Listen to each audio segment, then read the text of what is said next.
IELTS 9 by University of Cambridge ESOL examinations, published by Cambridge University Press. This recording is copyright. CD1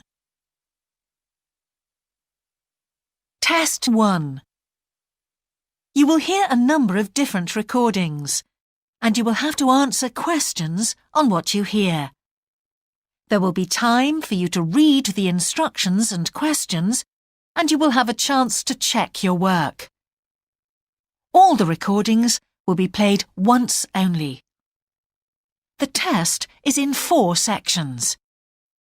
At the end of the test, you will be given 10 minutes to transfer your answers to an answer sheet. Now turn to Section 1. Section 1. You will hear a man phoning to inquire about a job vacancy. First, you have some time to look at questions 1 to 4.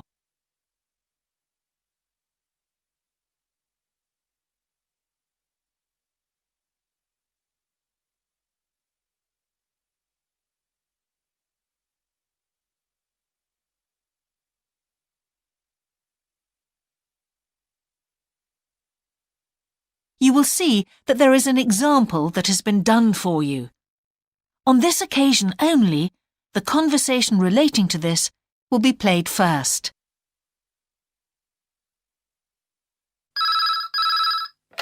Good evening, King's Restaurant. Good evening. I'm ringing about the job I understand you have vacant. Oh, yes.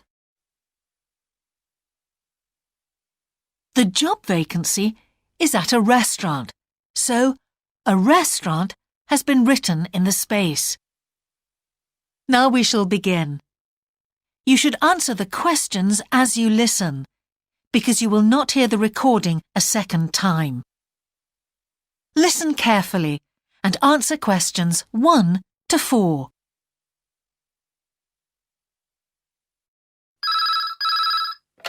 Good evening, King's Restaurant. Good evening. I'm ringing about the job I understand you have vacant. Oh, yes. I'd like to find out a few more details, if I may. Yes, of course. Can I take your name? It's Peter Chin. OK, Peter. Well, if you want to ask about the job, and then if we're both still interested, we could arrange for you to come for an interview. Great, thanks. I'm afraid I missed the advert for the job, but heard about it from a friend. That's no problem at all. What would you like to know? Well, what sort of work is it? Washing up? It's answering the phone. Oh, right, fine. And not waiting at table. That'd be good. And how many nights a week would it be? Well, we're really only busy at the weekend. So 2 nights? 3, actually, so it would work out at 12 hours a week. That'd be fine. It wouldn't interfere with my studies. Are you at the university? Yes, first-year physics student. Oh, right. And because I'm not an EU national, would I need a work permit? Yes, you would. Just get your tutor to sign it. That wouldn't be a problem if I were to get the job. Where exactly is the restaurant? Well, we have 2 branches. The one we're recruiting for is in Hillsdon Road. I don't know that. How do you spell it, please? It's HILLSDUNNE Road. Got that. Thanks. Is it near a bus stop? Yes, the nearest one would probably be just beside the library. Oh, yes, I know it. That'd be fine for me. And could I ask about the pay? We're offering £4.45 an hour. That's very good. My last job was £3.95 an hour. Before you hear the rest of the conversation, you have some time to look at questions 5 to 10.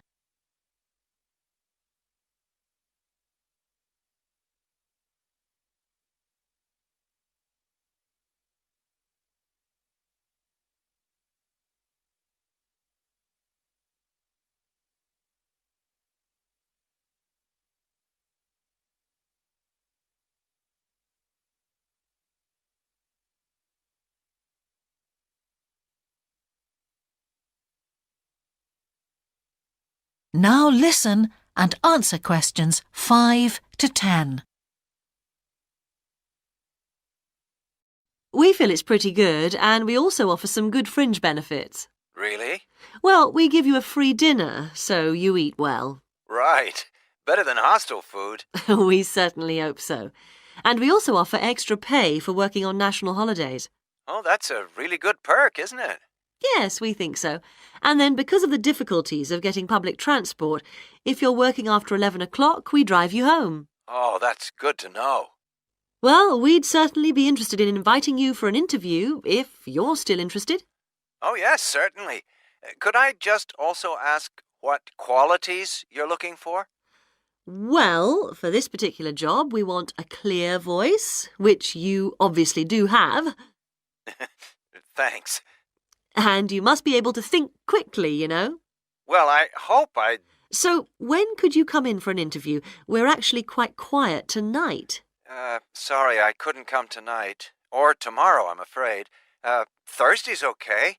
That'd be 22nd of October? Fine. After 5 p.m.? Yes, fine. Would 6 o'clock be okay? Perfect. And could you bring along the names of 2 referees? Yes, that's fine. No problem. Good. I look forward to seeing you. Oh, by the way, who should I ask for? Oh, yes, of course. Sorry. My name is Samira Manuja. Can you spell that, please? Manuja.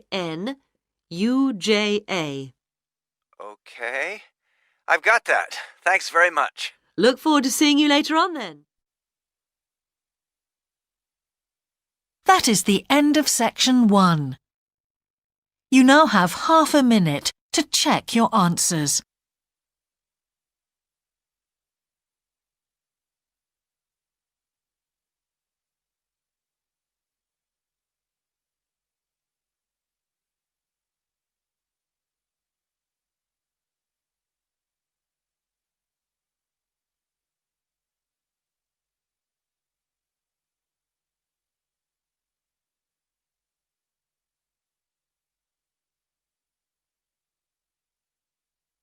Now turn to section 2.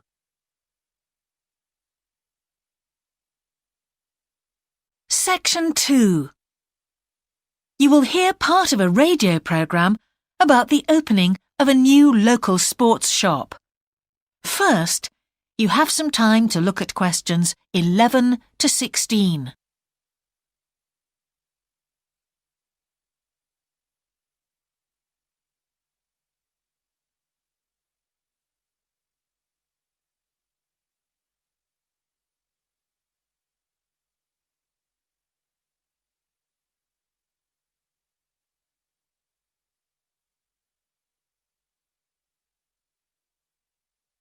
Now listen carefully and answer questions 11 to 16. Now we go to Jane, who is going to tell us about what's happening in town this weekend. Right, thanks, Andrew. And now on to what's new. And do we really need yet another sports shop in Bradcaster? Well, most of you probably know Sports World, the branch of a Danish sports goods company that opened a few years ago. It's attracted a lot of custom, and so the company has now decided to open another branch in the area. It's going to be in the shopping centre to the west of Bradcaster, so that will be good news for all of you who found the original shop in the north of the town hard to get to. I was invited to a special preview, and I can promise you, this is the ultimate in sports retailing. The whole place has been given a new minimalist look with the company's signature colours of black and red.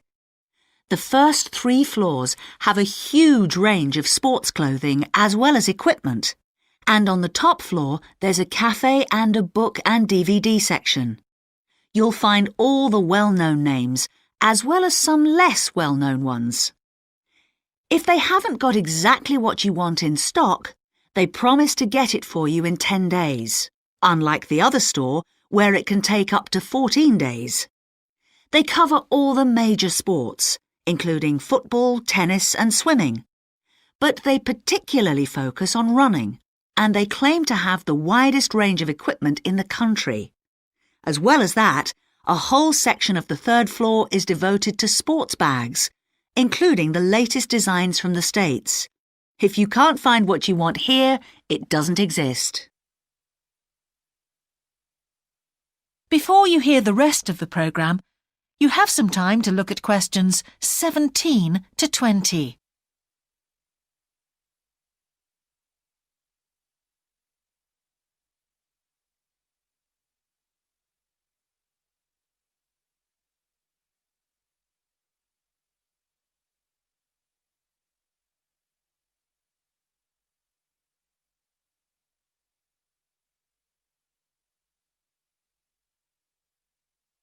Now listen and answer questions 17 to 20.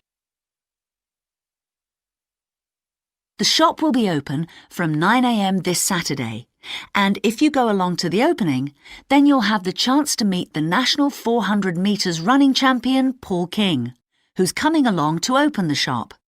And he will be staying around until about midday to chat to any fans who want to meet him and sign autographs. Then there will be a whole range of special attractions all weekend. There will be free tickets for local sporting events for the first 50 customers, and also a special competition open to all.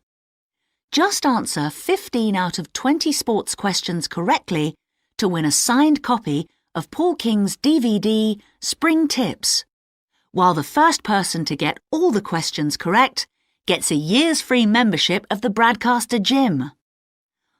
All entrants will receive a special sports calendar with details of all Bradcaster fixtures in the coming year. One of the special opening offers is a fitness test, a complete review of your cardiac fitness and muscle tone, actually done in the shop by qualified staff. This would normally cost £30, but is available at half price for this month only. There are only a limited number of places available for this, so to make a booking, phone 560 341. In addition, if you open an account, you get lots more special offers, including the chance to try out equipment at special open evenings. That is the end of section 2. You now have half a minute to check your answers.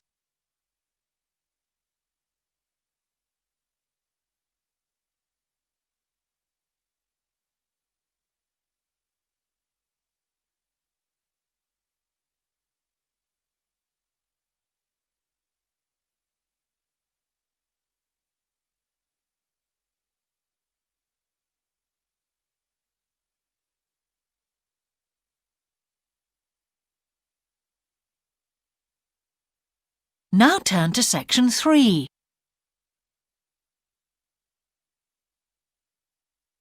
Section 3.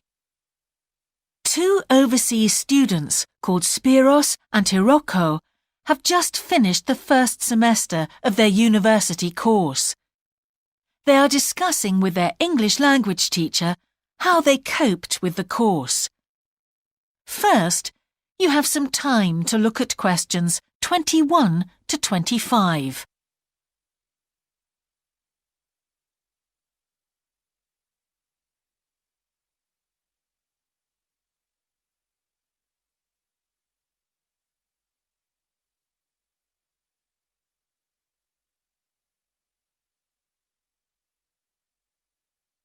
Now listen carefully and answer questions 21 to 25.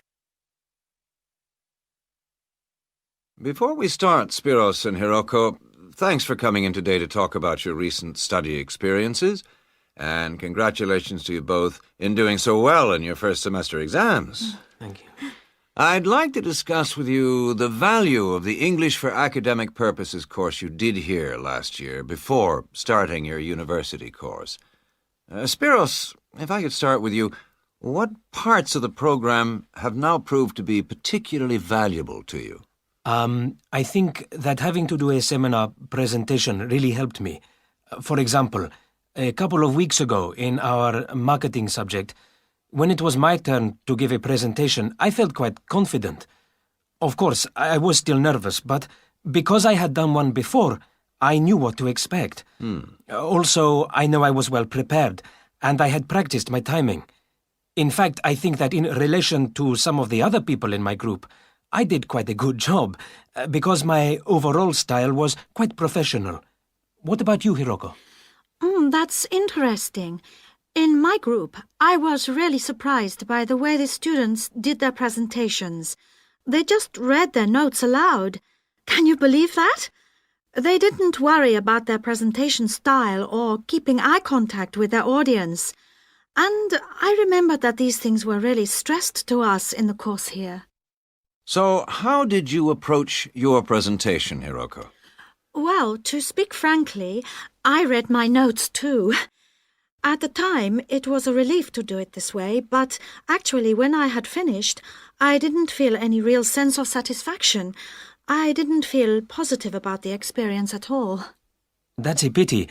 You know, although I was pleased with my presentation, I am not so pleased with my actual performance right now in the tutorials.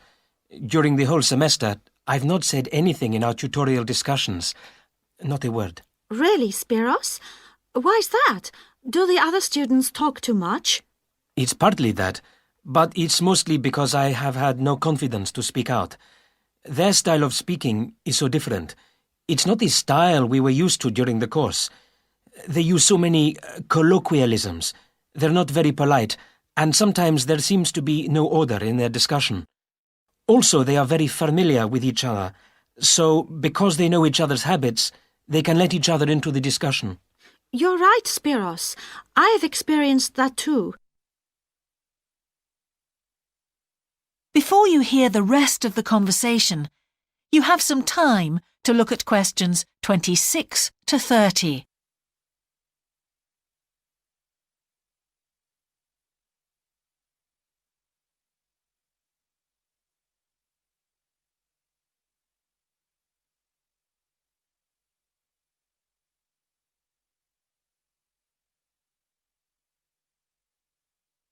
Now listen and answer questions 26 to 30.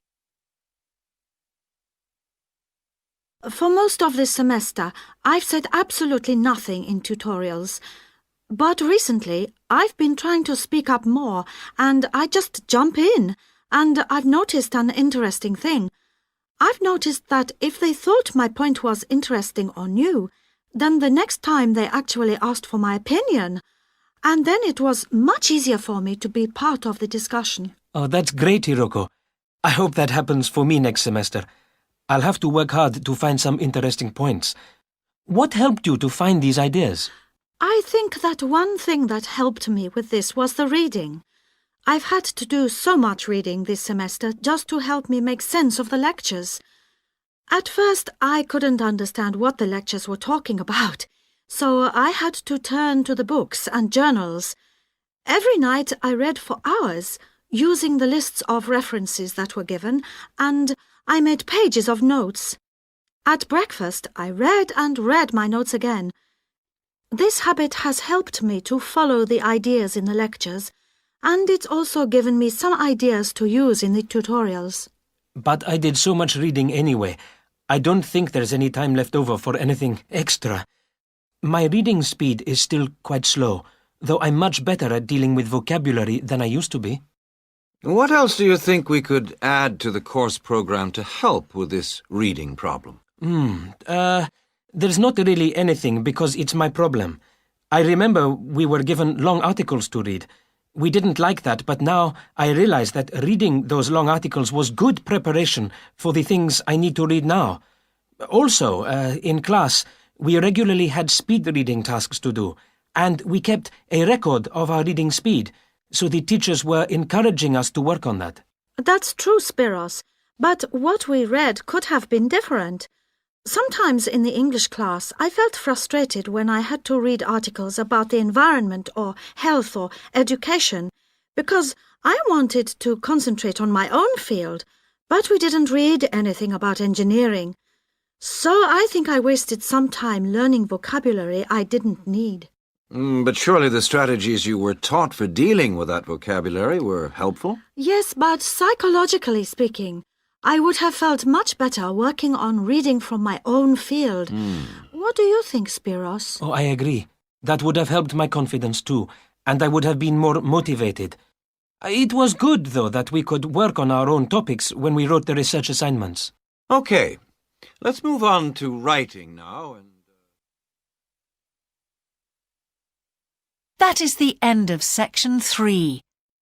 You now have half a minute to check your answers.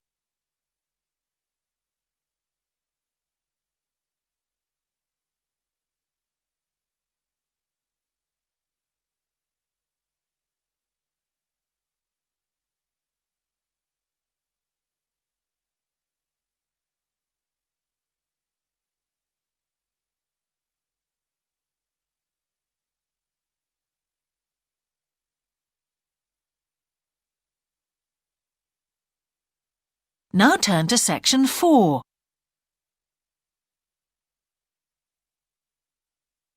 Section 4.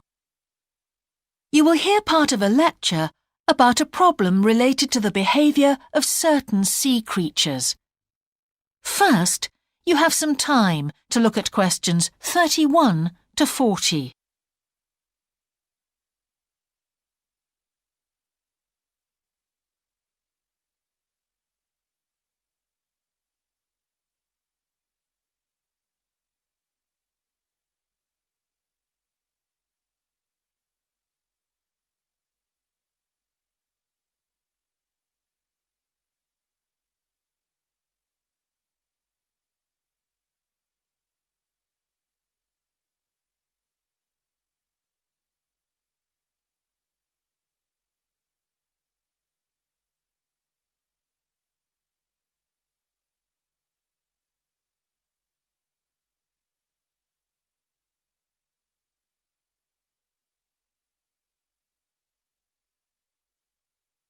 Now listen carefully and answer questions 31 to 40. Good afternoon, everyone. Well, with some of you about to go out on field work, it's timely that in this afternoon's session I'll be sharing some ideas about the reasons why groups of whales and dolphins sometimes swim ashore from the sea right onto the beach and, most often, die in what are known as mass strandings. Unfortunately, this type of event is a frequent occurrence in some of the locations that you'll be travelling to, where sometimes the tide goes out suddenly, confusing the animals. However, there are many other theories about the causes of mass strandings. The first is that the behaviour is linked to parasites. It's often found that stranded animals were infested with large numbers of parasites. For instance, a type of worm is commonly found in the ears of dead whales. Since marine animals rely heavily on their hearing to navigate, this type of infestation has the potential to be very harmful. Another theory is related to toxins, or poisons. These have also been found to contribute to the death of many marine animals. Many toxins, as I'm sure you're aware, originate from plants or animals. The whale ingests these toxins in its normal feeding behaviour, but whether these poisons directly or indirectly lead to stranding and death seems to depend upon the toxin involved. In 1988, for example, 14 humpback whales examined after stranding along the beaches of Cape Cod were found to have been poisoned after eating tuna that contained saxitoxin, the same toxin that can be fatal in humans.